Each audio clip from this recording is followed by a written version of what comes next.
মে 2015 একটা পাকিস্তানের player international ক্রিকেটে ডেবিউ করে, কিন্তু কিছু বছর পর কে ভেবেছিল মানুষ তাকে ক্রিকেটের রাজা বিরাট কোহলির সাথে তুলনা করতে শুরু করবে।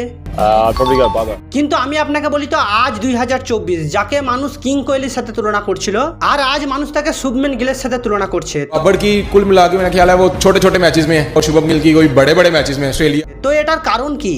তো আমি আপনাকে বলি, বাবর আজম ক্রিকেট জগতে ডেবিউ করেছিল 2015 সালে, আর সে ক্রিকেট জগতে আসতেই বিরাট কোহলির প্রায় রেকর্ড ভাঙতে শুরু করে দেয়। যেমন first test 1000 run, 2000 run, 3000 run, 4000 run, 5000 run in ODI score, must T20 run in a calendar. আপনাকে বলি তো আরো অনেক, কিন্তু সেই সময় ক্রিকেটের কিং তার প্রাইম ফর্মের মধ্যে ছিল, যার কারণে বাবর আজমের এই স্টেট মানুষের চোখে এতটাও অ্যাট্রাক্ট হয়নি। কিন্তু আপনাকে বলি তো 2019 সালে যখন বিরাট কোহলির ফর্ম খারাপ হয়, সেই তখন থেকে বাবর আজমের চর্চা মানুষের মুখে শুরু হয়ে যায়।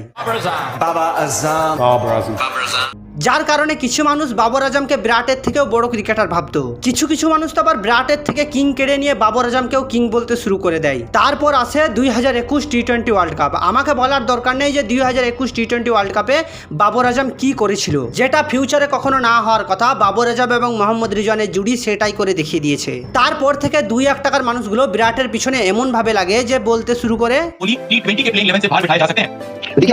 কেননা আপনাকে বলি তো বাবর আজম সে তার প্রাইম ফর্মের মধ্যে চলছিল, আর বিরাট কোহলির সমস্ত রেকর্ড বাবর আজম প্রায় ভেঙে দেওয়ার রাস্তায় হাঁটছিল।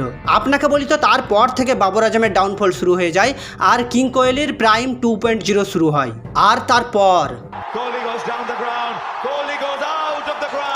থেকে বাবর আজম অনেক খারাপভাবে ফেল হয়ে যায়। যেমন 2022-এর Asia cup, T20 world cup, এবং তারপরেও 2023 এশিয়া কাপ এবং ওয়ার্ল্ড কাপের মধ্যেও সে ফেল হয়ে যায়, কেননা সে নেপাল ছাড়া কারোর বিরুদ্ধে কোনোরকম কোনো বড় স্কোর করতে পারেনি।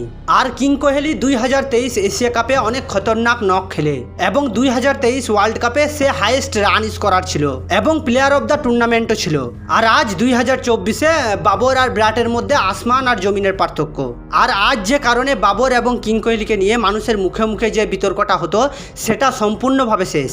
তো আমি আপনাকে বলি, যদি কোনো নতুন প্লেয়ার আসে তাহলে সে শুরু অনেক সুন্দরভাবে খেলবে। হ্যাঁ, সে অনেক সুন্দর পারফরমেন্স দেবে, কিন্তু তার যে পারফরমেন্স সেটা কনসিস্টেন্সি রাখতে পারবে না। কেননা সে যত ক্রিকেট খেলবে তার লুজ ফলস এক্সপোজ হওয়া শুরু হয়ে যাবে। কারণ শুরুতে তো কেউ বোঝে না যে তার কোন পয়েন্টগুলো উইকনেস, কারণ সে নতুন আসে। আর যখনই তার উইকনেস এক্সপোজ হওয়া শুরু হয়, তখনই তার উইকনেসকে হার্ড ওয়ার্ক করে ওভারকাম করতে হয়।